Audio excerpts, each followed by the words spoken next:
Bom dia. Senhoras e senhores, então estamos iniciando mais um curso, e desta vez com alunos também acompanhando ao vivo. Estão lá na casa deles ou no trabalho, podendo, através dessa ferramenta de última geração, aí nos acompanhar ao vivo simultaneamente. Também fica disponível gravado este curso para futuras demandas. Eu preciso do auxílio de vocês quanto aos questionamentos. Já que temos esses alunos acompanhando, vocês devem fazer em microfone, para que eles também saibam do assunto da matéria e o professor também consiga responder e atender essa demanda. Fiquem à vontade sim com questionamentos, porém só mantenha essa ordem de levantando a mão, esperando a gente levar o microfone até vocês. O professor é bem objetivo quanto à abordagem, tem bastante conteúdo para ser tratado em pouco tempo, então com isso, muitas vezes, se a pergunta não for pertinente à matéria, ele tem que deixar para fazer num segundo momento.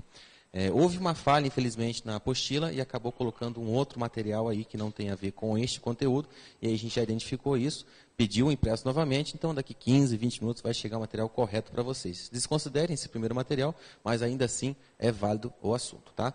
Sintam-se à vontade, 10h30 temos o questionamento, o coffee break. Professor, por gentileza, faça sua apresentação. Obrigado, bom curso.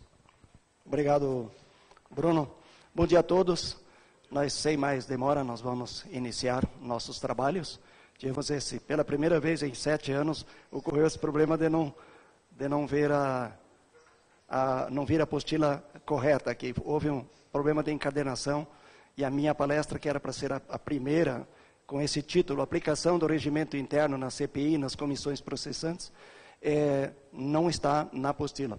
Como o Bruno falou, daqui a pouco o material estará aí. Eu quero começar já fazendo uma pergunta.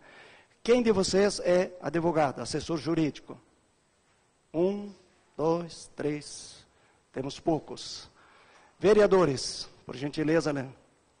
Mais vereadores. Assessores de qualquer? Tá. Obrigado, pessoal. Está ou ocorreu este ano alguma comissão processante na Câmara de vocês ou alguma CPI, por favor? Não? Tem? CPI? Comissão processante. Está em curso ainda? Tá correndo. É? Está na mão da Justiça. Pois bem, o nosso tema fala da aplicação do regimento interno na CPI e na comissão processante. Mas nós vamos, em primeiro lugar, colocar os tópicos gerais para depois nós esmiuçar a nossa matéria conforme está previsto.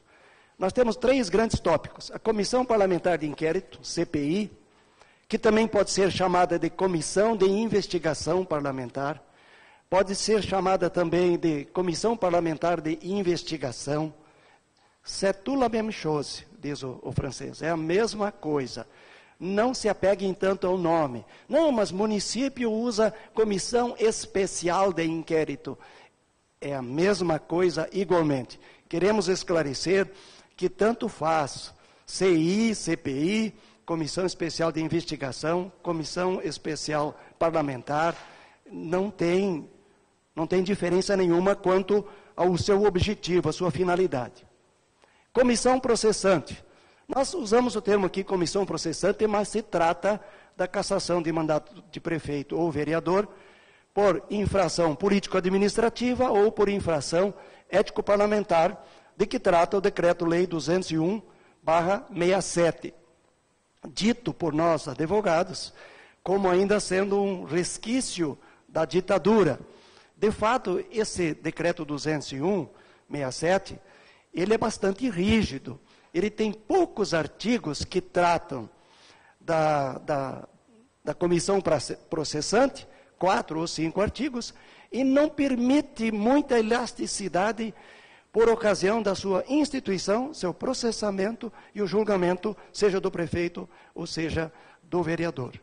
Certo? Alguma pergunta nessa fase? Por gentileza, o microfone para o moço.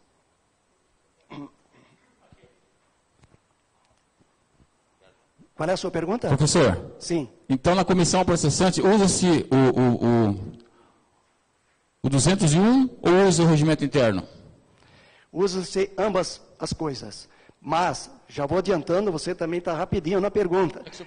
Mas, a gente não pode perder a ocasião. Pensou na pergunta, lembrou da pergunta, pergunte na hora, porque senão depois acaba esquecendo. Está dentro do nosso nosso método de trabalho. Respondendo, se o regimento interno e a lei orgânica não dispuserem nada, nenhuma palavra sobre comissão processante ou sobre o decreto-lei 201, a sua dúvida me parece ser a seguinte: posso instaurar uma comissão processante se o regimento nada dispuser? Pode, a resposta é essa. E por que falamos que pode?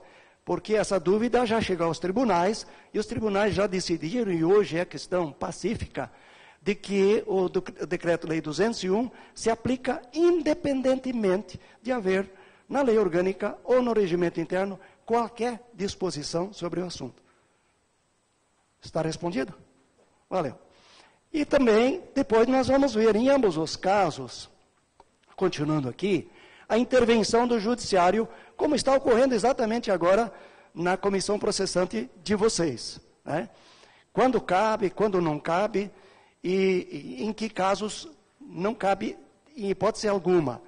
Né? E também vamos ver, depois nos detalhamentos da nossa palestra, a aplicação subsidiária do Código de Processo Civil, o CPC, que a gente chama, né, que trata das condutas processuais, de como você peticiona na justiça, quais os recursos cabíveis, né? A lei do mandado de segurança, por exemplo, provavelmente é o que deve ter sido utilizado lá pela pessoa que está sendo processada, e também a aplicação do Código Penal e do Código de Processo Penal, principalmente nos casos da CPI e também da Comissão Processante, claro. Mas no decorrer, nós vamos esmiuçar isso com toda tranquilidade. Prosseguindo, as CPIs destinam-se a investigar e apurar irregularidades na administração. Quando se fala administração aqui, é prefeitura ou Câmara Municipal. Poderia ser também, e aqui eu digo administração, direta, indireta, fundacional. Qualquer órgão público municipal pode ser investigado. E a CPI, então, ela se restringe ao âmbito do próprio município.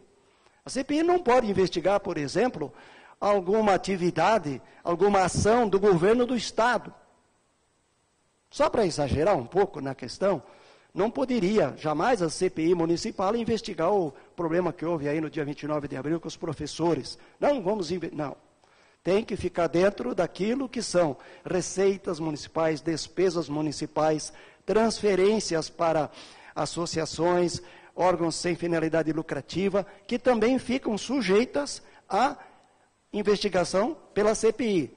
Agora, inquérito é igual a investigação. Já fizemos essa colocação logo no começo para não haver dúvida. Inquérito e investigação são as mesmas coisas. Por isso que dissemos que tanto faz comissão especial de investigação, comissão especial de inquérito, comissão parlamentar de inquérito e assim por diante. Só que, ao contrário das comissões processantes, as CPIs não têm poder para aplicar qualquer sanção. Quando se fala em sanção, quer dizer penalidade. Né? A CPI não pune, ela levanta irregularidades, concluindo no seu relatório que há irregularidades ou que não há irregularidades, e se houver as irregularidades, quais são, quem as praticou, e aí encerra o trabalho da CPI. Diferentemente, na comissão processante existe sanção. O prefeito é cassado, o vereador é cassado, então existe sanção. É muito mais rigorosa, né, a comissão processante, porque ela dá poderes efetivamente de afastar o prefeito ou o vereador definitivamente. Quanto a essa lâmina também, alguma pergunta?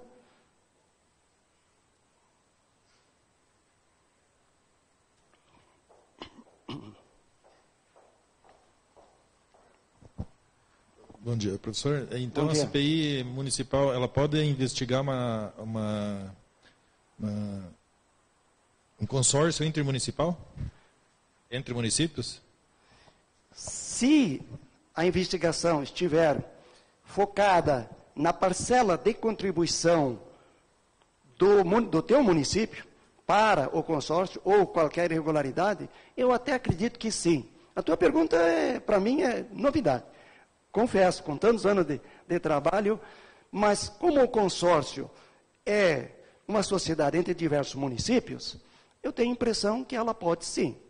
Ela pode, mas eu acho que ela ela se limita apenas a verificar, porque há interesse público nisso. A verba do seu município contribui para o consórcio e para o bom funcionamento do consórcio, não é?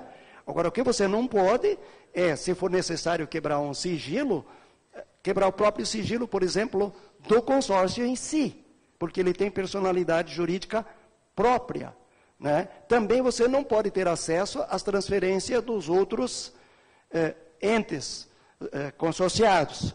Mas eu creio que o próprio consórcio tem obrigação de fornecer todos os dados que a sua CPI vai necessitar e vai precisar. Porque nesse sentido, embora a CPI se refira a atos da administração municipal e dos seus consórcios, ela pode solicitar documentos do governo do Estado. Ela pode solicitar de qualquer esfera de governo, né? Fique bem claro isso. Ela pode solicitar informações da Secretaria de Educação, de outros órgãos, inclusive federais, para saber quais os repasses que foram feitos, né, através de ofício, através da presidência da Câmara Municipal, para, por exemplo, o Ministério da Educação. Solicitamos, né, do Ministério da Educação informações sobre repasses feitos ao município tal. Né, prazo de 10 dias ou 15 dias. Pode, a CPI pode fazer isso. Ela não pode investigar o repasse mesmo do governo do Estado ou investigar o Estado ou a União. Resolvido. Em síntese, é isso. Tem mais uma moça lá que quer fazer uma pergunta.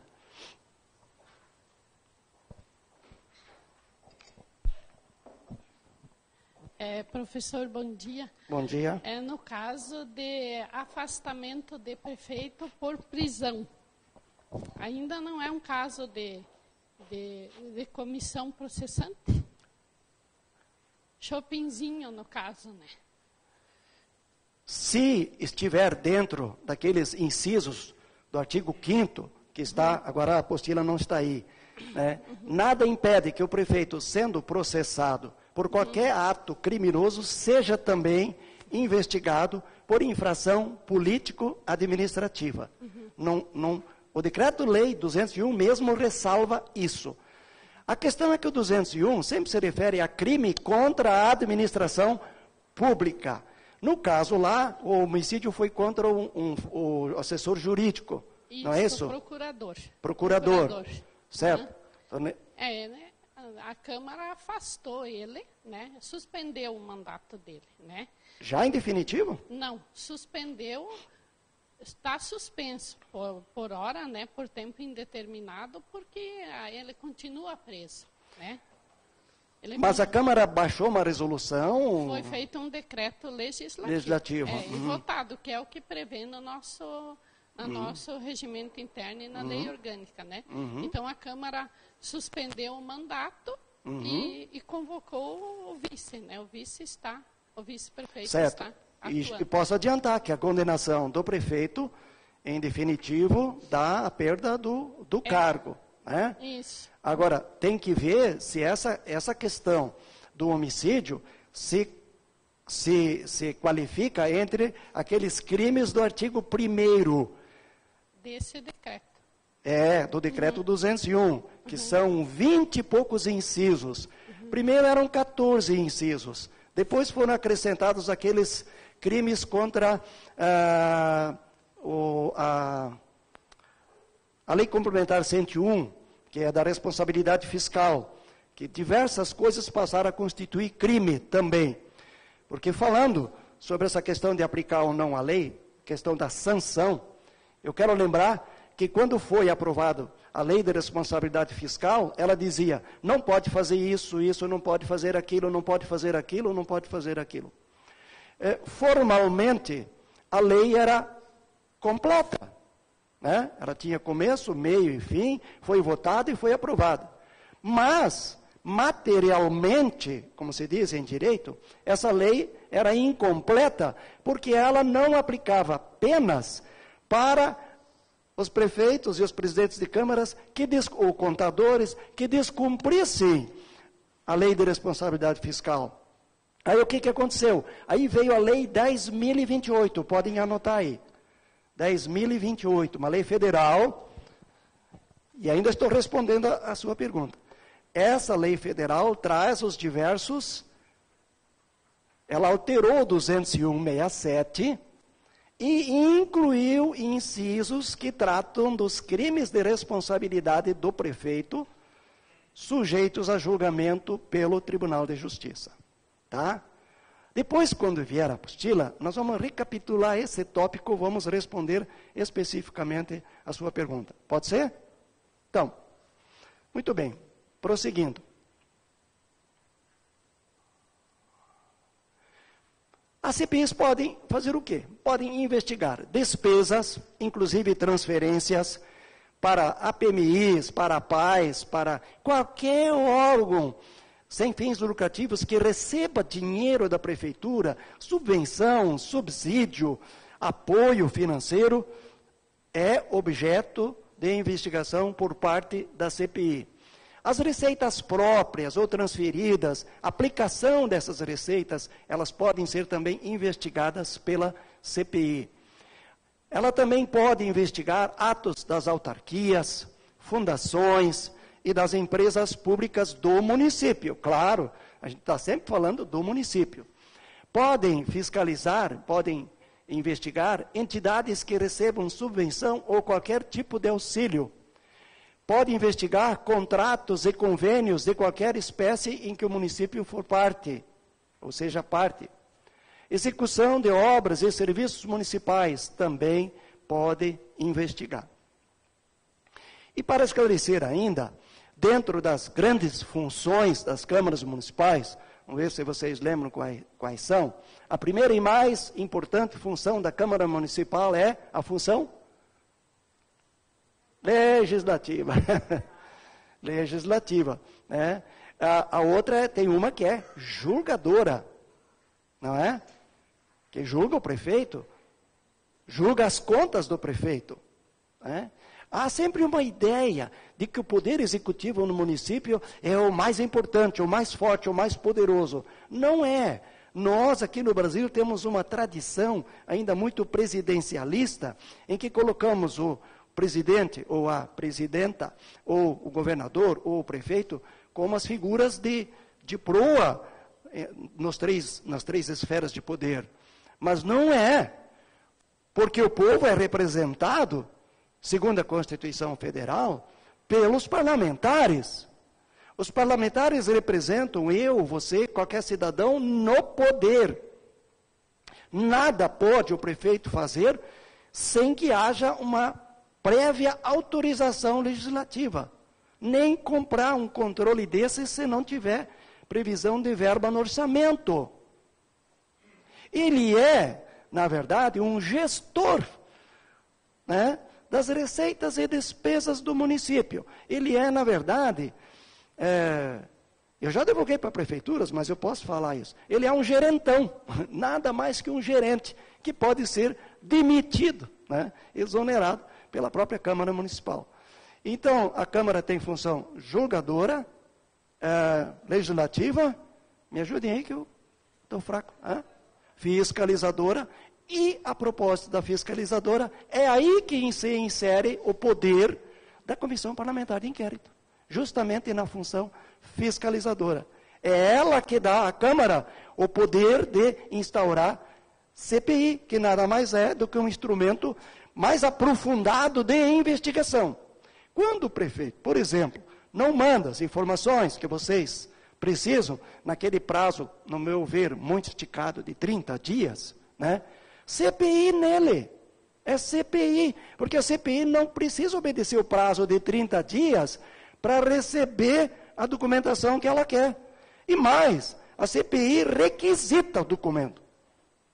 E se o prefeito não cumprir, o juiz requisita por ofício da Câmara, ele requisita e dá prazo para mandar. né? Eu vi que o jovem ali parece que não concordou muito quando eu falei da CPI, um poderoso instrumento de verificação, ou não? Não, então está certo. Eu pensei que você tivesse dito, não, mas não funciona. Funciona assim, uma CPI bem feita, com propósitos legítimos, né? Com intenção séria de fiscalizar, ela cumpre o seu papel, mesmo que e quando, ao final, o seu relatório disser assim, não encontramos irregularidades. Então, isto é um atestado, né, de lisura do prefeito. Então, por que o prefeito tem que ter medo de CPI? A não ser que tenha algo a esconder. Senão ele não tem que ter medo. Ah, verdade. Aliás, não respondendo, corre o risco não da CPI, corre o risco da comissão processante. Aí é que está o problema. Pelo 201, tem um inciso que fala que ele pode ser cassado quando não deixar de atender às requisições de informações da Câmara Municipal. Agora, tudo na vida, nós estávamos falando antes de vinho aqui, e pinga, como comida, como qualquer coisa, né, existe um equilíbrio, um meio termo, né? Vinho bom não faz mal, depende, diz a moça ali, de quanto você toma. É bem verdade, né? Ou melhor, o uísque também embebeda. Então, se esses instrumentos que nós estamos falando hoje, que eu considero de extrema importância, pelo que eu agradeço a participação de vocês aqui, se eles forem usados com propósito sério, dentro daquilo que é a competência e a missão e a atribuição das câmaras municipais, é muito bom. É muito bom. Eu acredito, até tem um livreto publicado sobre CPI. Quero crer que no Paraná não tenha outro. Eu não trouxe junto porque ele precisaria ser revisado e tal, e em parceria com meu filho, o Eduardo, que também é advogado, fizemos. Agora estamos trabalhando num livro sobre comissão processante, do 201, com legislação, com doutrina e jurisprudência. Mas deve sair só lá por novembro ainda. Dá trabalho fazer isso, né? Dá satisfação, dá trabalho. E a satisfação de publicar é que é mais uma questão de vaidade pessoal, porque se existe uma coisa que não dá dinheiro, é escrever sobre CPI e... Quem é que são os teus clientes? Tem um cliente no município, 2 talvez, Prefeitura e Câmara. Né? Enquanto você escrever qualquer outro livro de interesse do comércio, por exemplo, nossa, aí é muito mais. Então, a clientela na área pública é muito pequena, não é verdade? Também pode investigar, já falamos, execução de obras e serviços municipais. Bem, tudo que diga respeito, mais a pergunta que foi formulada pelo jovem aí, quanto ao consórcio intermunicipal, eu creio que sim, que pode investigar.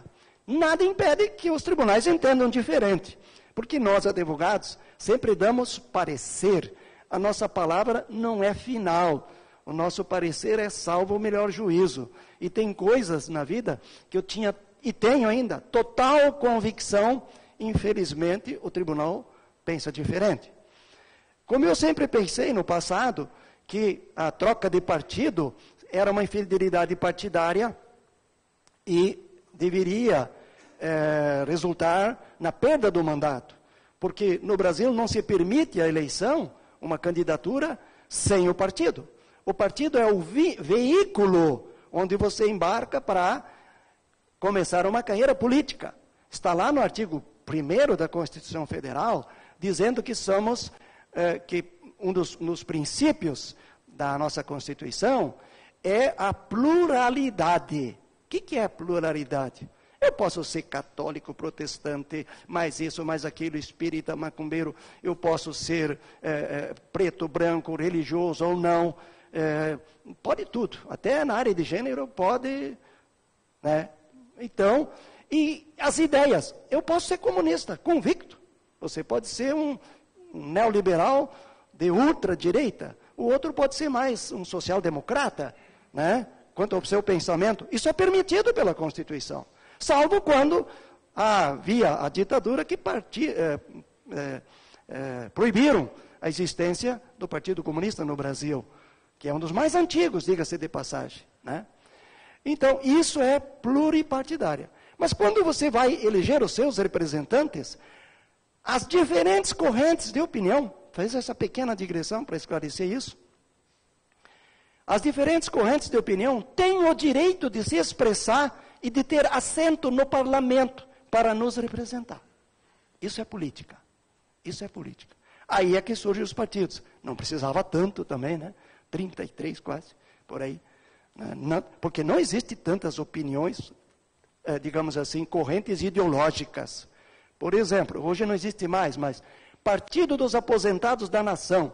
Qual é a ideologia do partido? Ele tem interesse, mas ideologia não. Aposentado não é uma condição ideológica. É uma condição civil, uma condição, né? Hoje não sou aposentado, amanhã sou aposentado. Quer dizer, se hoje sou de um partido e amanhã me aposento, eu vou me filiar no Partido dos Aposentados da Nação? Não. Isso são segmentos, né, civis, não são partidos. Né? Explicado isso, vamos em frente. Vocês me perdoam que de vez em quando minha cabeça está tão cheia de tantas coisas que daí eu dou uma, como dizem os jovens, uma viajada na maionese. Né? Então, eu fujo um pouco do assunto. Mas vocês me ajudem a ficar no foco. Aspectos que devem ser observados na constituição da CPI. Na instauração, requerimento de 1/3 é automática. Isso está lá no parágrafo 3º, se quiserem anotar, do artigo 58 da Constituição Federal. Porque a lei que está na apostila, que vai chegar a 1579/52, ela ainda fala na Constituição de 64. Mas nós temos que atualizar isso, né? Então, hoje, a instauração por 1/3 dos vereadores é automática, salvo se requerida por 1 ou 2 vereadores, mas, neste caso, o colegiado deve ser consultado. Quando eu digo colegiado, estou falando do plenário. Né? Se ninguém quer assinar comigo e tal, mas quer votar em plenário, eu requeiro uma CPI, a mesa coloca em votação, daí basta a maioria simples, de qualquer maneira, para constituir a CPI. Como a nossa palestra fala da aplicação do regimento interno, as CPIs e as comissões processantes, eu vou falar desde já, que vocês devem ouvir, que fulano retirou a assinatura do requerimento de CPI. Certo? No nível federal, a gente ouve isso. No Senado também. Retirar a assinatura. Isso é questão do regimento interno do Senado e da Câmara dos Deputados. Porque não pode, fica meio imoral. Eu hoje estou assinando uma CPI, daí vem pressão em cima, aí eu chego e retiro. Então, o regimento interno é que vai dispor sobre até que momento as assinaturas podem ser retiradas. No meu entender, é só durante a coleta das assinaturas para instaurar a CPI. Mas uma vez protocolizado ou protocolado o requerimento perante a mesa, no meu entender, encerra isso. Não, eu vou retirar. Senão fica uma zorra, para não falar outra palavra, né? Fica uma zorra. Então, isso o regimento pode dispor. E, embora, se não dispuser nada, pode, de qualquer maneira, criar uma CPI. Certo? Perguntas?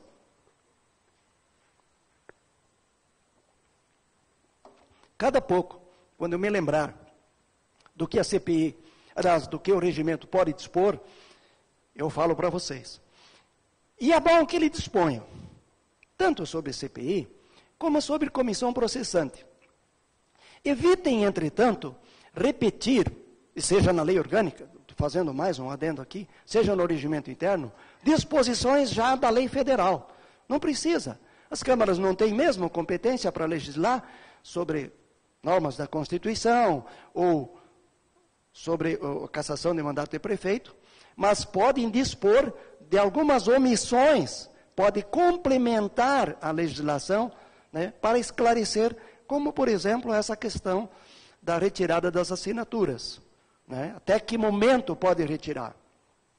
Feito isso, instaurado, tem que observar o princípio da proporcionalidade partidária. Está também no parágrafo, está na própria Constituição, e todas as comissões, sejam permanentes ou sejam temporárias, da Câmara Municipal, devem observar o princípio da proporcionalidade partidária por obediência ao que dispõe a Constituição. Começa lá em cima, vai para os estados e vai para os municípios. É o que a gente chama de simetria ao centro. Tá? Tem que ser simétrico. Tá bem? Assim como também quando se trata, por exemplo, de tributação. Né? Tem que obedecer sempre aqueles princípios. Quando você vai fazer uma lei, se pode emendar, se não pode emendar. Que nem agora essa questão, o governador mandou projeto de lei para recomposição da perda salarial dos professores, ele mandou 3 pontos alguma coisa, e agora a Assembleia está emendando. Ela não pode criar despesa. Nesse projeto ela não pode ampliar, não tem competência. E essa proibição está na Constituição Federal, certo? Apuração de fato determinado. Fato determinado não quer dizer já irregularidade comprovada de plano. Fato determinado não é isso. Mas também não pode ser indeterminado o fato. Não pode ser, por exemplo, uma CPI que queira investigar a influência das borboletas do vento norte na menstruação das borboletas rosa. Nada a ver. Então, investigar assim meio geral a administração municipal não condiz com a exigência da lei.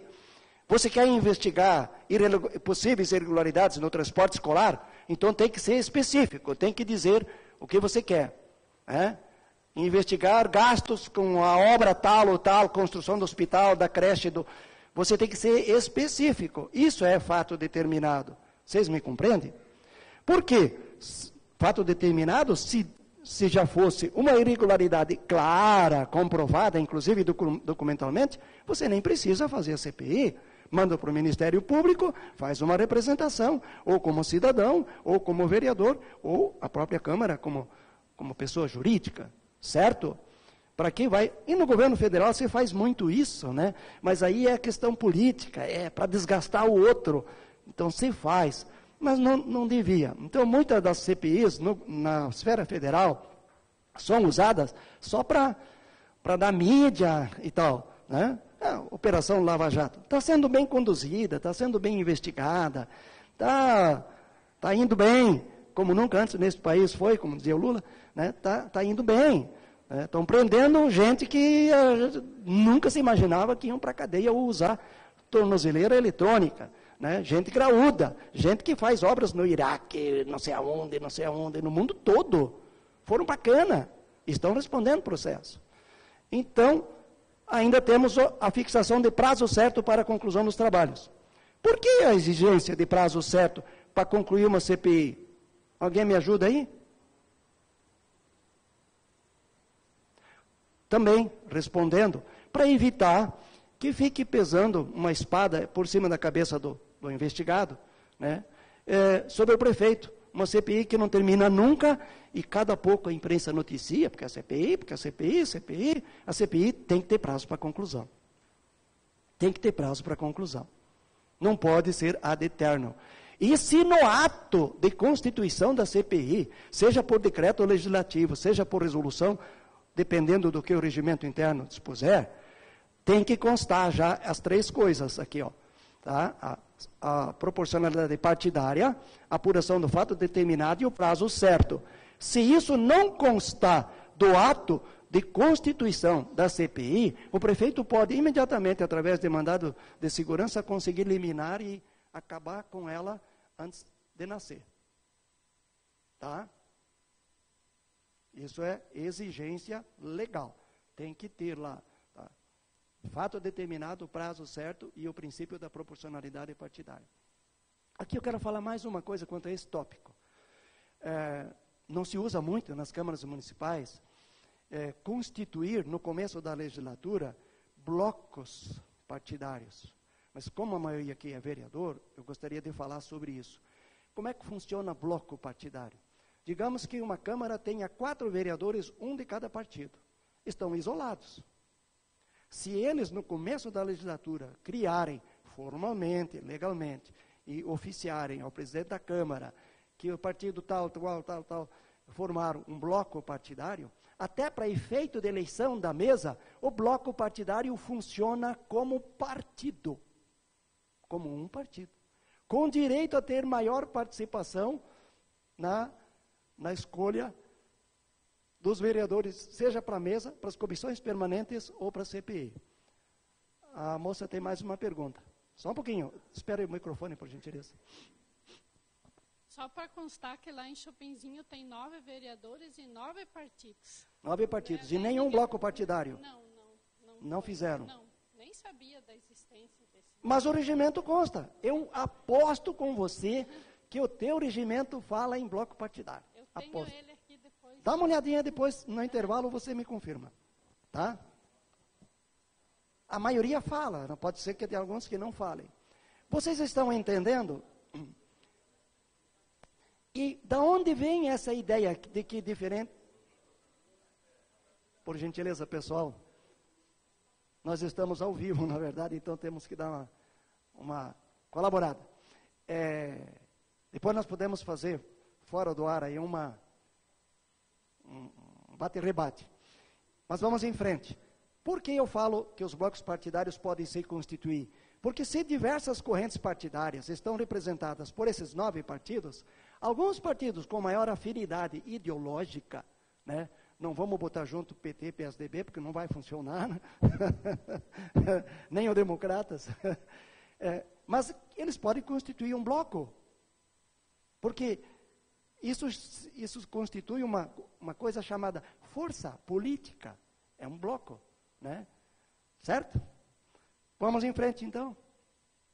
Fato determinado não é um ilícito, como eu disse antes, já e prontamente caracterizado, previamente comprovado, ou ato ilegal manifesto. Não é isso. Quando a lei fala em fato determinado, aliás, quem fala é a Constituição, né, ela não quer dizer já, houve um roubo, um furto, sei lá, um ilícito.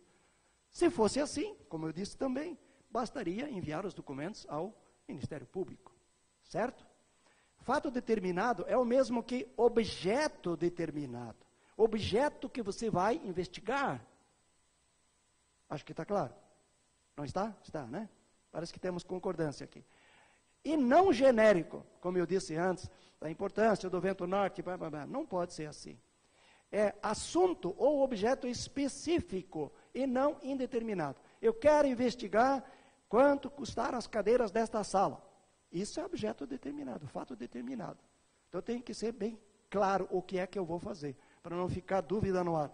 Porque senão, se uma Câmara quiser desgastar a imagem do prefeito, começa a fazer CPI para investigar alhos e bugalhos, possíveis ilações, conclusões, talvez, pode ser, contanto que, com quanto outro sim, todavia, porém.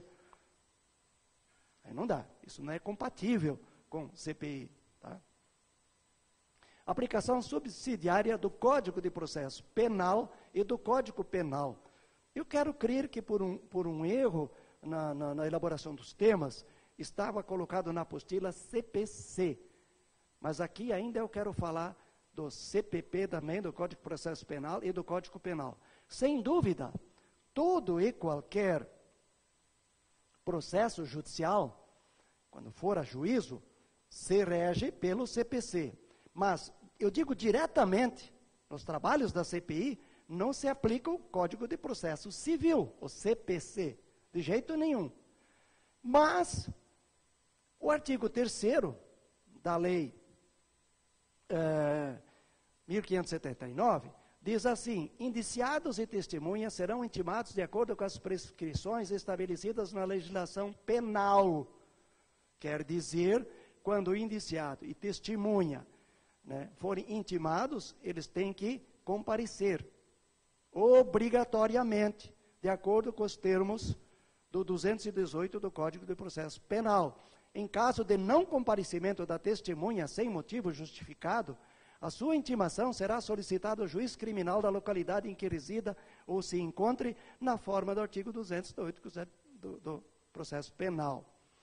Então, o indiciado, quando houver, nem sempre a investigação tem um indiciado, um acusado, um réu, nem sempre. Mas quando houver, ele também tem que ser intimado através de ofício, para vir e se fazer ouvir e apresentar sua defesa prévia, se quiser. Não é obrigado. Se ele não vir, fica em prejuízo dele a defesa, certo? E, inclusive, digo mais, o advogado que comparecer junto com o prefeito na comissão parlamentar de inquérito, quando a acusação for atribuída a ele diretamente, porque às vezes a irregularidade pode estar numa secretaria e não ser de responsabilidade direta do prefeito, pode estar lá no parque de máquinas, pode estar na contabilidade, mas quando você tem uma suspeita sobre um fato determinado, e esse fato determinado desde logo é atribuído ao prefeito, aí existem decisões judiciais que dizem que você deve notificar o prefeito, para que ele venha, tome conhecimento dos documentos que já tem nos autos e seja ouvido perante a comissão. Se ele disser, não quero falar nada, não tem problema, não é obrigado a falar. Esse é um princípio penal e constitucional. Ao acusado é assegurado o direito de não se incriminar, de não falar coisa nenhuma. Já a testemunha, viríamos isso mais adiante, mas como o momento é oportuno, eu vou falar agora. Já a testemunha, ela presta o compromisso legal de falar a verdade. Alguém me ajuda aí? Do que souber e do que lhe for perguntado. Portanto, essa advertência tem que ser feita à testemunha.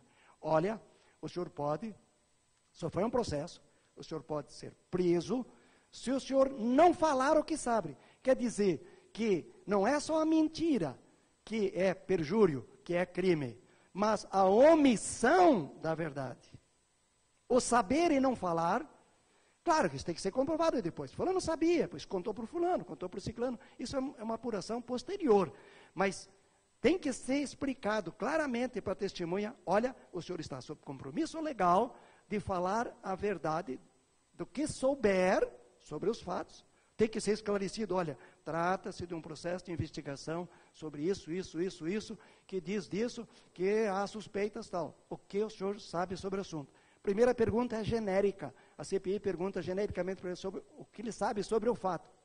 Depois vem as perguntas específicas. O senhor estava lá? Quem mais viu? O senhor assinou o documento? Como é que o senhor soube? Aí vem as perguntas já detalhadas, certo? Mas a primeira pergunta há de ser sempre, deve ser sempre, de uma forma genérica, para que a testemunha diga o que ela sabe sobre o fato. Ah, eu não sei nada. Se o presidente perceber que a testemunha está falseando com a verdade, adverte ela de novo, olha, o senhor está sob o compromisso legal.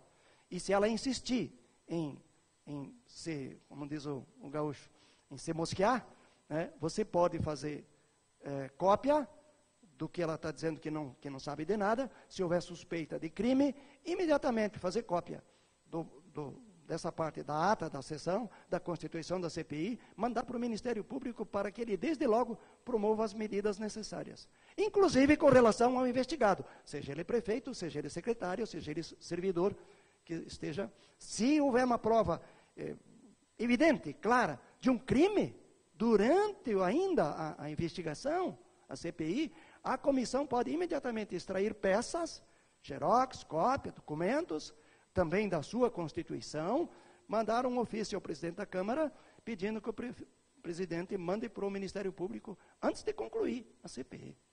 Antes de concluir. Porque, de repente, o promotor precisa bloquear dinheiro, entendeu?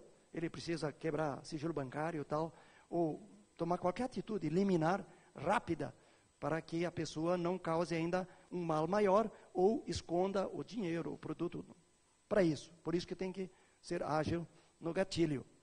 Tá? Então fica sem dúvida esclarecido que o Código de Processo Penal, por força da lei que trata das CPIs, que é uma lei federal, Lei 1579/52, se aplica, então, porque é isso que nos interessa, se aplica às comissões parlamentares de inquérito, a CPI, ou CI, como queiram. Em frente, agora, ainda tratando do mesmo tema, o sexto ainda fala, O processo e a instrução dos inquéritos obedecerão ao que prescreve esta lei e, no que lhes for aplicável, as normas do processo penal. Então, na hora de fazer a CPI, ela é um processo também. Tem que encadernar as páginas, o requerimento de constituição, a portaria de constituição, o requerimento, os documentos que vierem anexo ao pedido de CPI, os dados, as notícias, e vai formando um processinho com as atas, cópia das atas que forem sendo lavradas. De cada sessão tem que se lavrar a ata. As juntadas são feitas como se faz no processo penal. Por isso eu aconselharia que vocês adquirissem um livrinho chamado Manual do Escrivão da Polícia Civil, Manual do Escrivão.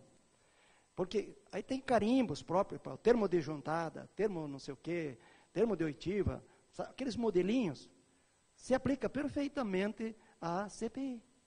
Tá? Existe um manualzinho que a Polícia Civil tem, os escrivães têm um manual. Ali ele complementa a investigação. Tá? Já o Código Penal, diretamente, ele não se aplica a CPIs. Embora o artigo 4º faça referência a atos que constituem crime contra os trabalhos da comissão, cabendo sua aplicação ao judiciário. Por exemplo, a pessoa está sendo investigada e aí ela resolve fazer ameaça. Encontra o vereador lá numa rua, num lugar público.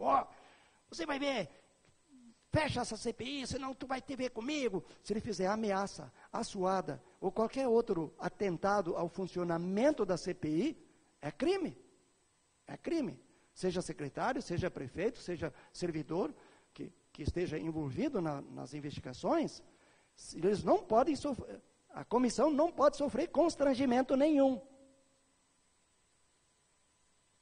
Aí se aplica o Código Penal lá no judiciário, mas não diretamente nos trabalhos da comissão, como acontece com o Código de Processo Penal.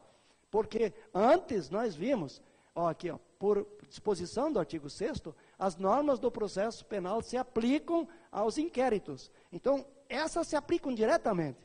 A do CPP não se aplica diretamente, do Código Penal. Mas se aplicam às pessoas que atentarem contra os trabalhos da investigação. Mas aí quem vai aplicar é o juiz, lá no judiciário. Está claro? Está compreendido? Em frente, então. Motivação. O motivo do pedido deve constar do requerimento de constituição, deve ser claro e objetivo, embora as possíveis irregularidades do fato determinado a ser investigado não possam ser atribuídas desde logo a alguma pessoa determinada. Quando foi feito, por exemplo, uma CPI sobre a CBF, há uns anos atrás, não sei se vocês lembram, Confederação Brasileira de Futebol, foi feita uma CPI para apurar irregularidades na CPF. E ainda era presidente, o eterno presidente, Ricardo Teixeira. Essa CPI não sei no que deu, não sei o que deu, se virou pizza ou calzone, mas alguma coisa aconteceu. Né? E não sei quem é que estava nessa CPI, se foi o Álvaro Dias aqui do Paraná, mas eu me lembro que uma pessoa muito ligada ou interessada fez a CPI. Não tinha nomes, não tinha um investigado desde logo. Neste caso, você não precisa notificar o prefeito, o secretário e tal. Você vai investigar um fato e só ao final o relatório vai dizer: os fatos que nós constatamos são de responsabilidade, né, do senhor prefeito municipal ou do secretário e tal. No final. Porque ela não é uma comissão processante. Por isso que não tem essa questão, não se aplica integralmente a questão da ampla defesa, que é a previsão da nossa Constituição. Compreende? Com os meios e recursos a ela inerentes. Agora, quando o prefeito está sendo processado, sujeito à cassação do mandato, aí a ampla defesa tem que ser apresentada com toda a sua plenitude. Mas se eu estou investigando um fato que eu não sei o que surgiu, houve um problema lá, uma máquina foi abandonada ou foi quebrada, um fato que eu não sei ainda a autoria, vocês me entendem? Não tem autoria. Então, eu não preciso mandar iniciar a CPI. E se acontecer de vocês abrir uma CPI, como aconteceu no município aí do oeste do Paraná, que eu não vi nenhum vereador, mas não vou citar o nome do município. Foi instituída a CPI, que dizia irregularidades cometidas pelo senhor prefeito, foram ouvidas 2 testemunhas, e o prefeito não foi chamado para estar presente a essa CPI. Por que ele teria que estar presente? Porque a CPI claramente se dirigia contra o prefeito. Quando a CPI trabalha já com um acusado, e ela produz provas, porque a testemunha traz elementos para esclarecer os fatos, ou papéis, ou documentos, o acusado tem o direito do contraditório. Não é isso, doutor? O contraditório é para que se evite que a comissão conte só um lado da verdade. O contraditório permite que o prefeito, diante de uma nota de empenho que teria sido assinada por ele dizer, não, essa assinatura não é minha. Isso aí, não fui eu quem assinou. Aí a CPI o que vai fazer? Vai fazer uma perícia em cima disso, para ver. Quer dizer, pode ser mentira dele, mas ele tem o direito de dizer que a assinatura não é dele. Compreende? Então, ele vai colocar o lado dele, a defesa dele. Ao final, compete à CPI extrair a verdade dos fatos ou a conclusão dela. Assim como a comissão processante que vai cassar, que pode cassar, tem que fundamentar por que cassou. Quais os fatos que levaram a formar o juízo de condenação, de cassação. E esse fato não pode ser só aéreo, como é que eu vou dizer assim, ideológico. Tem que dizer, o documento tal corrobora o que disse a testemunha tal, que por sua vez também bate com o que disse o testemunho de Pedro tal, certo? Então tem que se fazer, costurar toda uma lógica, né, material, baseada na seriedade, evidentemente, né, para absolver ou condenar. Tanto faz, tanto faz. Nós não estamos aqui falando sobre, nós não estamos falando necessariamente aqui sobre tem que cassar o prefeito. Não estou falando nada disso. Não é esse o meu objetivo. É falar como se faz o processo e o que é que deve orientar e informar o processo. Esse é o nosso trabalho. Porque é muito ruim quando uma comissão trabalha exaustivamente, se reunindo, fazendo reuniões, chamando testemunhas e, ao final, o trabalho dela dá em nada, porque o relatório é mal feito, porque o relatório é inconclusivo, porque foi estourado o prazo determinado também.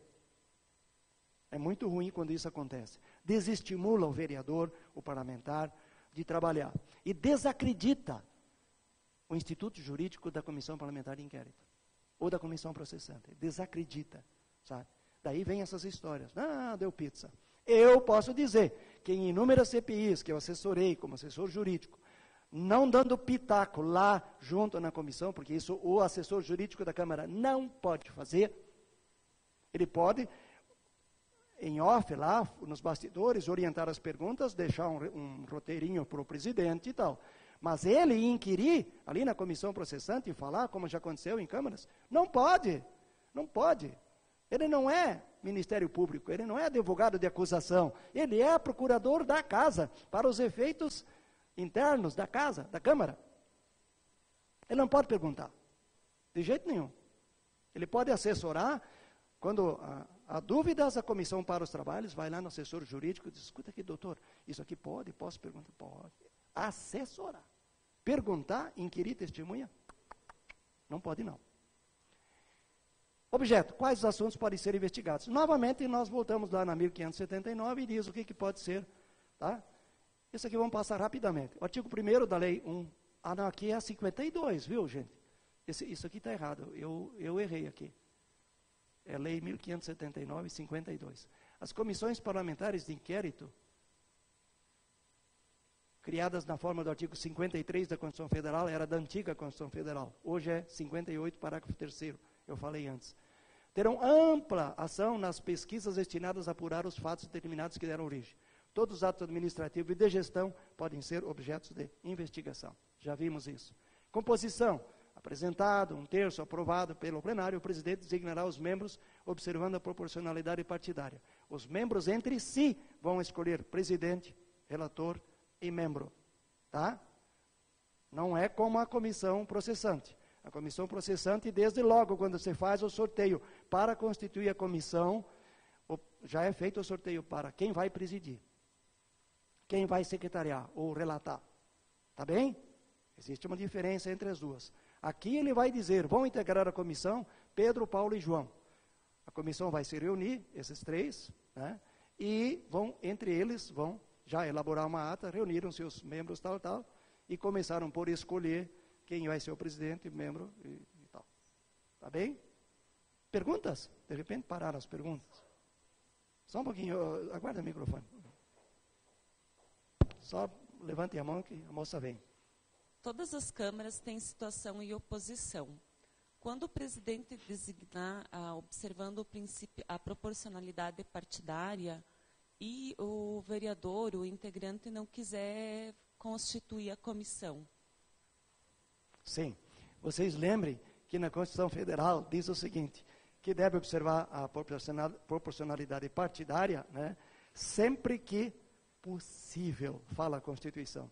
Porque a Constituição não ignora que há casos como esse que tu está relatando, em que, às vezes, o sujeito não quer integrar a comissão. Né? Como que procede daí? Aí tem que ir para os outros desimpedidos, porque fica registrado em ata da sessão de Constituição que ele não quis aceitar. Por isso existe a ata na Câmara Municipal, né, da sessão. De toda a sessão se lavra a ata, independente do áudio. Tá? A ata é escrita um resumo. Tá? Então, nesse caso, você procede para aqueles que queiram aceitar. Se ele é da situação e não quer integrar, porque ele devia integrar exatamente para, se fosse o caso, defender o prefeito. Pode surgir, né? Pode surgir, e surge muito frequentemente. Surge muito frequentemente, os presidentes têm problemas com a constituição dos membros da comissão processante. Muito comum. Tem que ir pelo que for possível fazer, registrando-se em ata a não aceitação por parte do vereador, que deveria, segundo a lei, integrar a comissão, mas ele não quer. Tá bem? Tá bem, muito obrigada. Professor. Pois não. Eu acho que quase todos os componentes que participam desse curso, muitos deles vêm aqui para aprender novidade e alguns para tirar algumas dúvidas que acontecem no seu município, né? Sim. E uma dessas dúvidas eu tenho agora. O prefeito nosso lá, em junho do ano passado, ele fez um parcelamento do PIS/PASEP, com uma entidade financeira lá. E não participou a Câmara. Ele não pediu autorização para a Câmara? Não Câmara? pediu autorização para a Câmara. É nulo. Não pode fazer confissão de dívida. E pagou 8 parcelas desse financiamento, que já vinha descontado no FPM.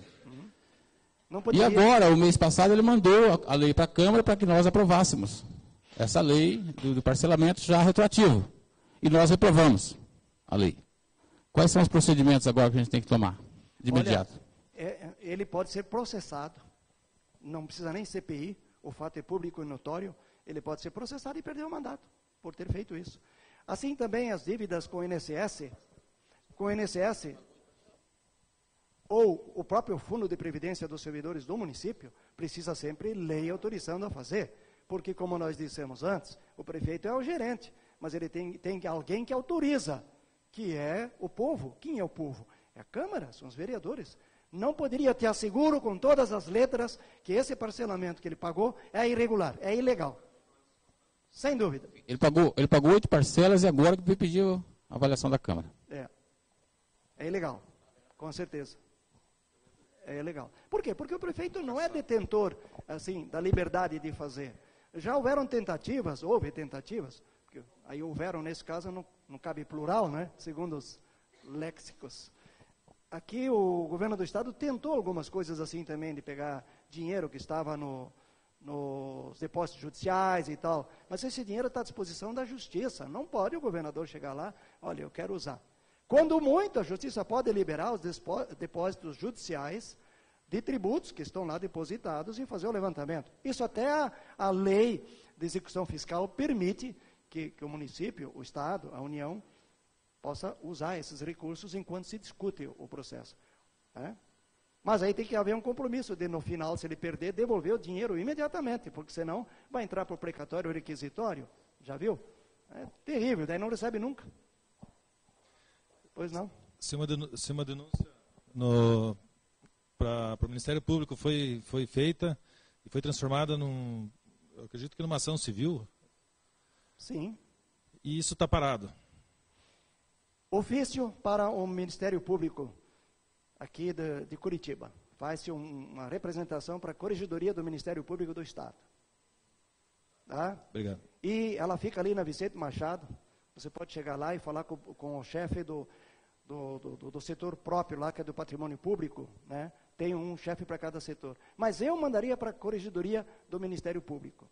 Assim como qualquer divergência com o juiz ou discordância, demora em julgar um processo, você pode mandar para o Conselho Nacional de Justiça ou para a Corregedoria do Conselho Nacional de Justiça, eles mandam um ofício perguntando, por que está parado? O que houve?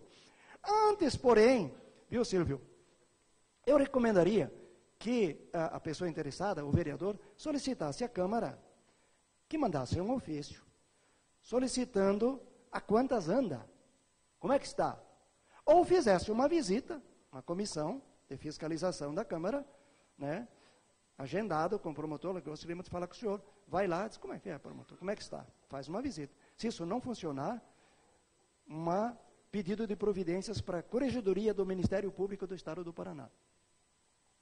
É isso, Silvio? Valeu. Composição, designação, claro, para a CPI tem que recair sobre parlamentares desimpedidos e que não tenham relação com os fatos a serem investigados. Assim também na comissão processante, claro. Uma vez que a CPI não tem poderes de julgamento, não se aplicam as regras da comissão processante. Já falamos isso também. Nada impede que o autor do requerimento integre a comissão. Há sempre uma ideia de que quem pede a CPI, porque ele pediu a CPI, ele não pode integrar a comissão. Não, ele pede como vereador, ele não é denunciante, como na comissão processante. Aí sim, na comissão processante, quem faz a denúncia, o acusador, não pode ser julgador. Não é verdade? A gente precisa ter um pouco dessa noção jurídica, para a gente poder entender melhor. Então, não há problema nenhum, mas há problemas também se a comissão ou algum dos membros da CPI depois integrar a comissão processante. Não pode também. Porque daí ele já foi investigador, ele já fez isso, como é que ele vai ser julgador?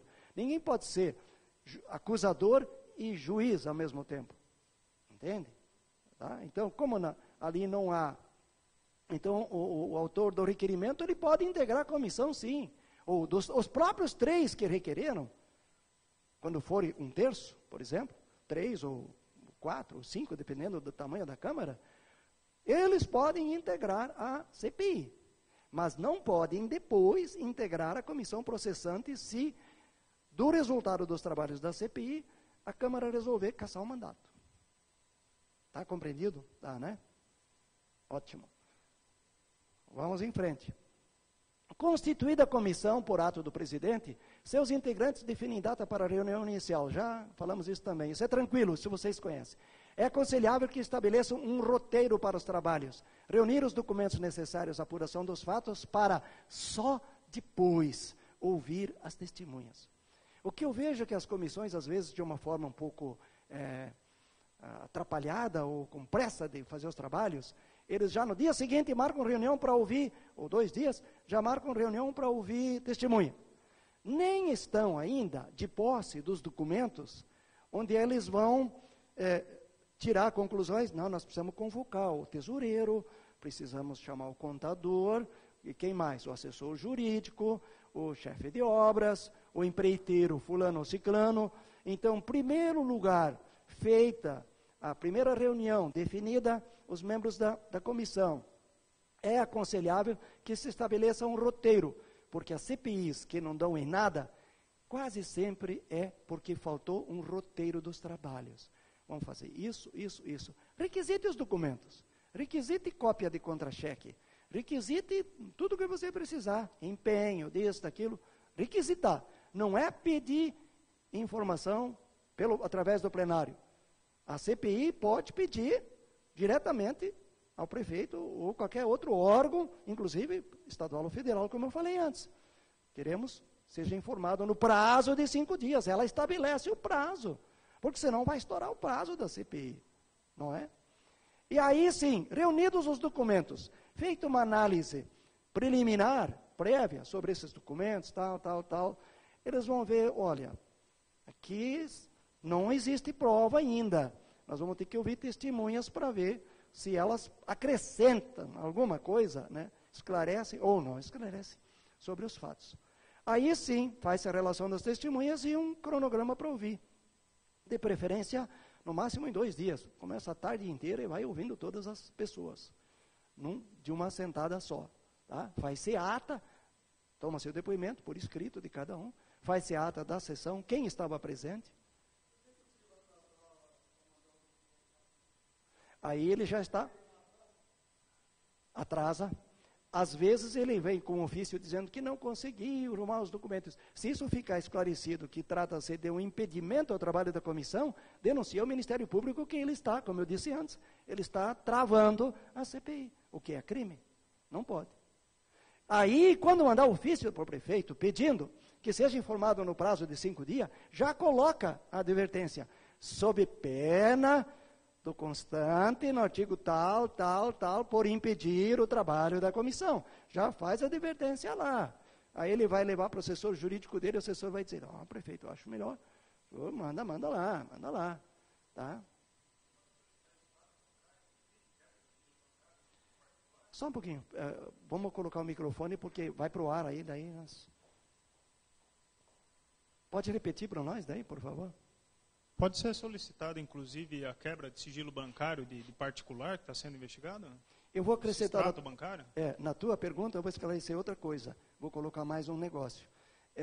A primeira pergunta que eu faço nessa altura é, as contas públicas têm sigilo bancário? No meu modo de entender, não para a Câmara. Não para a Câmara. As contas particulares do prefeito têm sigilo bancário. Mas aí, neste caso... Você faz um ofício para o juiz dizendo, comissão parlamentar de inquérito constituída tal, na forma do regimento tal, artigo tal, né? Necessita esclarecimento, portanto, requer de Vossa Excelência a quebra do sigilo bancário. As câmaras municipais não podem quebrar sigilo bancário, a não ser solicitar os extratos. Se o banco se negar, você faz um ofício para o juiz requisita. Quebra do sigilo bancário, telefônico e fiscal. Essas 3 coisas... As câmaras municipais, por força da lei federal, ou por falta de uma força própria, elas não têm o poder que a CPI federal tem. Ela pode, como eu posso, como você pode, qualquer cidadão pode, prender alguém em flagrante crime, se tiver força para segurar o camarada, o meliante, né? Se tiver polícia legislativa ali, ou polícia militar para acompanhar, você pode prender a pessoa que está nitidamente mentindo ou faltando. Aí você faz o documento, faz isso, leva com testemunha, vai para a delegacia para fazer o flagrante. Lá na delegacia, leva conduzido preso. Tá? Fora isso, a Câmara não pode prender também. Ela também depende de solicitação ao prefeito para bloquear dinheiro, suspender, requerer o passaporte. Pois não. Está respondido assim? Então, eu tentaria, para o banco, como é conta pública, eu solicitaria a conta. Certo.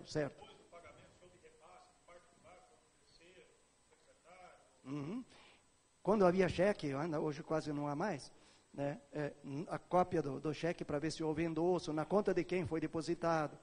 Sigilo bancário. Pois não. Professor, queria perguntar se nós, vereadores, requisitamos documento através de requerimento, aí, de posse desses documentos, aí abrimos a CPI, está certo ou não está? Está certo.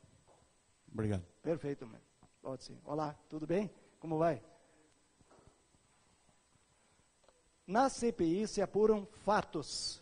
não havendo indiciado, e por isso nem sempre é necessário a oitiva do indiciado ou do acusado. Também já falamos, né? Para se manifestar sobre o requerimento e documento. Havendo, como eu disse antes, eu adiantei um pouco a palestra, havendo indiciado ou investigado a quem se atribua a autoria das irregularidades, a comissão encaminhará cópia do requerimento e documentos que o acompanham, para que sobre ele se manifeste o prefeito, o presidente da Câmara, para que se manifeste. E querendo comparecer à CPI para acompanhar os trabalhos. Então, na primeira sessão, vai continuar a oitiva de testemunhas depois, naquela sessão já se intima o prefeito para comparecer à oitiva das testemunhas na seguinte, porque senão depois ele vai viaja, some, desaparece, não está aí, e daí fica aquela dificuldade de notificar, né? Então, já na mesma sessão, né, tem que ser assim. E também, se no dia você queria ouvir 5 testemunhas, mas o depoimento de 2 delas, ou 3, se arrastou a tarde inteira. Ficaram 2 que não puderam ser ouvidas nesse dia. Você não vai dispensá-las sem novamente intimar, naquele dia que elas compareceram, para a próxima, porque senão também elas vazam, como se diz na gíria, depois você não consegue mais localizar a testemunha, né? Daí ela fica com medo e tal. De preferência que as testemunhas também, a exemplo do Código de Processo Penal, que se aplica, como nós ouvimos, não se comuniquem, não falem. Eu já consegui, na justiça, anular uma comissão processante, porque, além de ser transmitida ao vivo, né, as testemunhas estavam sentadas uma do lado da outra, e era, na verdade, um carnaval ali aonde, né? Nada impede que haja público, mas as testemunhas têm que ser separadas para que eu vou assistir o depoimento de uma testemunha. Ela pega e diz que não sabe de nada, que não viu, e eu sei que ele sabe. Tu acha que eu vou, né, depois chegar lá e me comprometer também? Não. Por isso que uma testemunha não pode se comunicar com a outra. Isso vicia o processo e enseja mandado de segurança para trancar a comissão processante.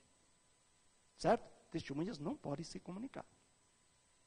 O pessoal da Câmara, da assessoria ali, tem que orientar isso, né? Tem que cuidar para isso não acontecer.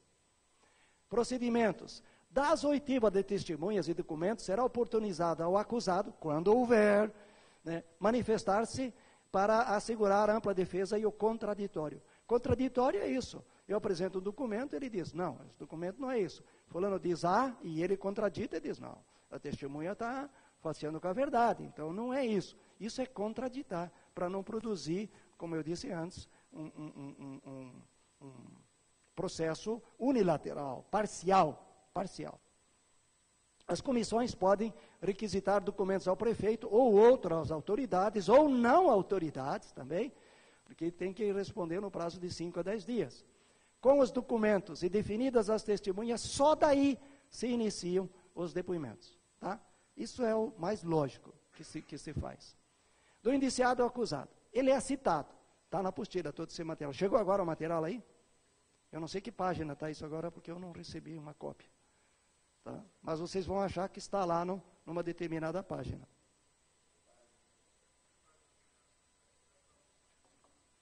É porque houve um equívoco que eles não encadernaram junto aí. Então, artigo 351, notem, eu estou colocando do CPP, porque se aplica. Tá? Ele é citado através de mandado ou ofício de citação, obrigado, para comparecer para interrogatório acompanhado de advogado, se quiser. Ele é intimado posteriormente, através de mandado ou ofício na própria audiência, para os demais atos do processo. E sempre que se juntarem documentos ao processo, durante a instrução, ele vai depois poder se manifestar. O acusado é interrogado através de termo de interrogatório. Não há contraditório no interrogatório, porque ele é o acusado. Então ele vai contraditar o quê? Ele vai, se ele falar, mas não é obrigado, ele vai falar o que ele bem entender. E o advogado dele não pode fazer perguntas para ele mesmo, pode fazer para as testemunhas. Entendeu? O advogado não pode fazer, já tem decisão do Supremo Tribunal Federal, perguntas, o advogado do prefeito não pode fazer perguntas para o prefeito no momento em que ele em que ele for interrogado. O defensor não pode interferir no interrogatório, por isso não há necessidade de ser intimado para o interrogatório. Teve advogados que requereram nulidade da CPI porque eles não estavam presentes quando o cara foi, o prefeito, o acusado foi ouvido. Não importa. Já tem decisão dizendo que isso não importa. Por quê? Por que ele vai estar presente se não pode fazer perguntas, de qualquer maneira, para o prefeito? Então, por que ele vai estar lá? Não há necessidade. É uma firula, isso aí não há necessidade. Agora, a partir do momento que forem ouvidas testemunhas, o advogado tem que estar presente, tem que ser intimado para comparecer lá. Tá? E vamos adiante. Opa, pulou alguma coisa. Ainda, o acusado, primeiro, não presta o compromisso legal de falar a verdade. Isso é constitucional. Me reservo o direito de não falar, não quero falar. Por isso que eu vou jurar falar a verdade. Eu juro lá e digo, sim, eu roubei, eu falsifiquei isso, eu fiz aquilo. Mas é bem capaz, né? Não é? Não é verdade? É besteira, ninguém vai acreditar que ele vai chegar lá e vai dizer. Pode dizer, mas é uma confissão espontânea. Mas ele não é obrigado a dizer que passou a mão, né? Claro que não. 2, ele pode recusar-se a falar, mas será advertido. Olha, senhor prefeito, o senhor está sendo perguntado para que o senhor apresente a sua defesa. Perdão. O seu silêncio pode ser interpretado em prejuízo da sua defesa. Então, o senhor estar aqui para falar é um direito que a Constituição lhe dá para o senhor contar a sua verdade. Esse é o momento. O senhor quer falar a verdade? Então o senhor fale. O senhor tem oportunidade. Para depois o senhor não dizer que o senhor foi acusado injustamente, que o senhor não teve oportunidade para se defender. Então é agora. Não, mas não tenho nada para falar. Então tá. Então não tem. Aí as perguntas não respondidas, bem como as razões para não fazê-lo, serão consignadas no termo. Ou seja, o membro da comissão faz uma pergunta. Essa pergunta vai constar na ata. Fulano de tal perguntou se o prefeito sabia sobre isso. O prefeito diz, me reservo o silêncio. Me reservo o direito de não falar. Por quê? Não, porque sim. Então, simplesmente coloca lá, ele diz que não quer falar. Mas a razão de não responder, ele tem que dizer por que não responde. Isso fica na ata, para que depois possa se fazer uma defesa caso ele entre com alguma medida. Né? E tudo, mais uma vez, comprovando que se aplica ao acusado as disposições dos artigos. Agora me pegou o bichinho sobre interrogatório e os artigos 197 a 200 sobre a confissão do Código de Processo Penal. Tá? Então fica mais uma vez confirmado que se aplica.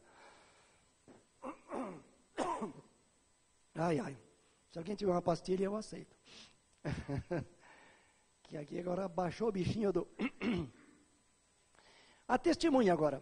Não sei se está quase na hora. Tem intervalo? Não tem, né? 10 minutos? Você avisa quando, né? É intimada para depor. Aqui a testemunha. Através de mandado ou ofício. A testemunha, portanto, depõe perante a CPI. Se não comparecer, o presidente requer sua intimação ao juiz criminal da comarca na forma da lei 1579/52. Aqui está certo. Antes, numa lâmina aí apareceu 51. Não é 51. Está aí, ó. Onde está escrito isso? No parágrafo único do artigo 3º, e do artigo 218 do Código de Processo Penal, para ser apresentada ou conduzida por autoridade policial. Tem testemunhas que dizem, não vou lá na CPI, isso aí eu não vou lá, eu quero ver, nem de arrasto. Vai mesmo, pode ter certeza, vai, a não ser que morra antes, né? Mas, né? Ou se escafeda para a Itália. Ele vai sim.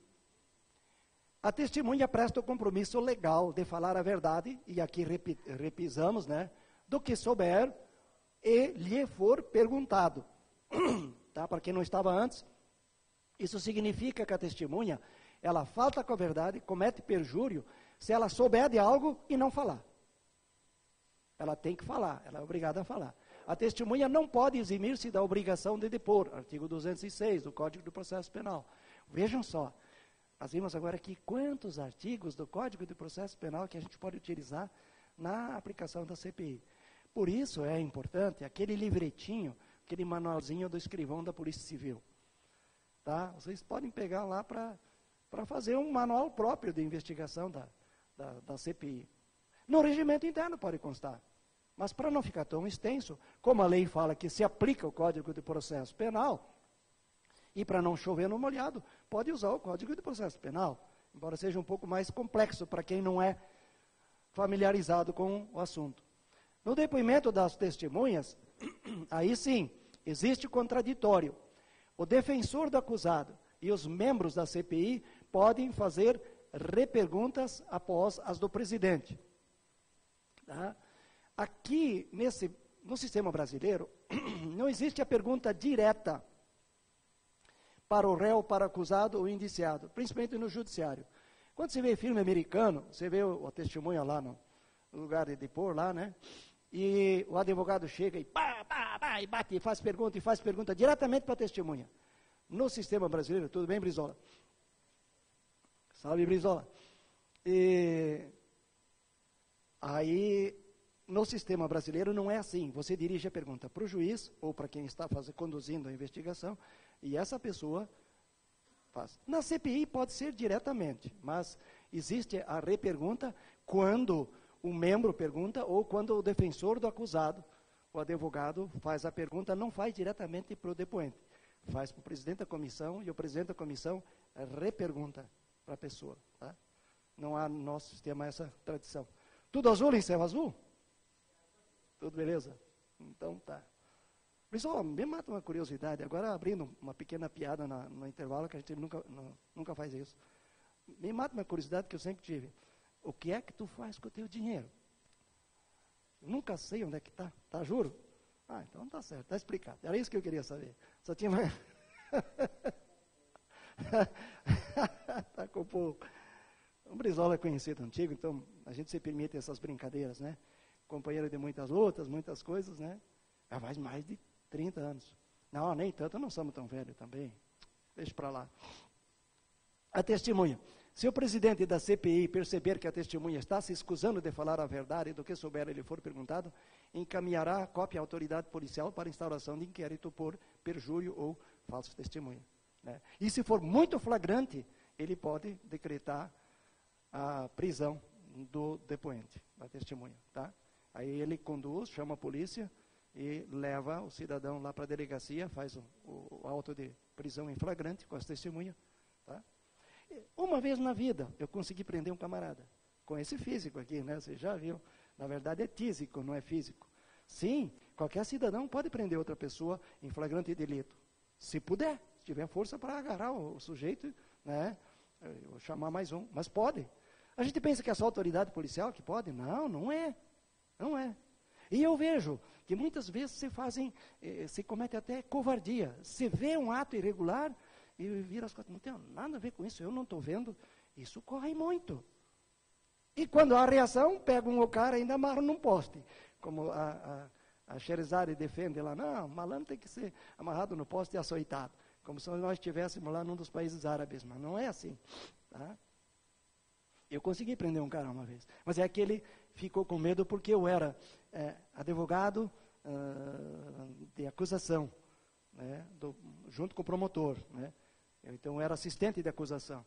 Cheguei para ele, puxei a carteirinha, digo, eu sou o doutor falando de tal, assistente de acusação do caso tal. Você está preso. Chamei 2 policiais e levei para a delegacia. E ele foi. Se ele tivesse vazado, claro, eu digo foi porque é realmente risível, você tem razão, todos podem rir à vontade aqui. Tá? Ele foi. Mas se ele dissesse assim, uma pinóia, tal, eu ia dizer, então tá bom, tá? Tudo bem, beleza. Não vamos se estressar, né? Mas isso, quando a gente é advogado novo, a gente acha que pode tudo, né? Cheio de fica até meio arrogante, mas depois do tempo, a gente vai levando umas pela cabeça, a gente vê que não é bem. Está aplicado também, que nem o seu. Poderes da CPI. ela pode determinar diligências, inclusive ir para outra cidade. Uma vez assessorei uma CPI em Palotina, que precisou de se deslocar a Santa Catarina para pegar testemunhos lá e ouvir servidores da Câmara de Santa Catarina que forneceram uma certidão que se julgava não muito correta. Pois foi o advogado do cara, do indiciado, fomos uma caravana, né? E claro, ficamos no mesmo hotel e tal, e fizemos sessão da CPI lá em Ponte Serrada. E daí, no outro dia, num outro município lá próximo, fizemos lá. A CPI, federal, estadual, pode se deslocar a qualquer parte, né? Ela pode contratar peritos, se precisar, né? Não tem problema nenhum.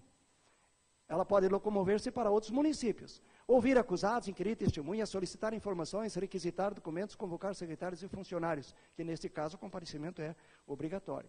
Tá? Prazos. Além das disposições da Constituição Federal e da lei que trata das CPIs, as câmaras devem regular a instalação e funcionamento da CPI no seu regimento interno quanto à questão do prazo. E ocorre muito. Mais adiante eu vou falar, mas eu vou antecipar agora esse negócio. Eu não posso deixar de falar no momento oportuno. A exigência do prazo certo é constitucional. Evita, como eu disse antes, que o investigado seja constrangido com uma CPI sem previsão para a conclusão. Mas a CPI, percebendo que não vai cumprir o prazo, o que ela deve fazer? Esperar, por exemplo, 90 dias. Exaurir os 90 dias. No dia seguinte ela pede prorrogação? Pode? Não pode mais. Inês é morta. Inês é morta. Não se ressuscita defunto. Só Jesus fazia isso lá, né? Nós não temos essa competência, essa capacidade, né? Para ressuscitar morto. Se no 90º dia, e conta-se em dias corridos, né? Não é 30, 31, é dias corridos, tanto faz. Tem que pedir a prorrogação antes. Se a prorrogação foi pedida antes, passou os 90 dias, ainda o presidente não prorrogou, aí não morre, porque o pedido foi feito, foi protocolado. Tá certo? Aí, nesse período, a comissão tem que paralisar uns dias, 2 dias, até que o presidente da Câmara edite um outro ato lá, prorrogando a CPI por mais 30 dias, ou o tempo necessário. Tá bem? Mas, cuidado, CPI que não concluiu seus trabalhos dentro do prazo, morre. Tá bem? Fomos avisados que temos um intervalo aí para um coffee break. Tá bem? Depois nós prosseguimos.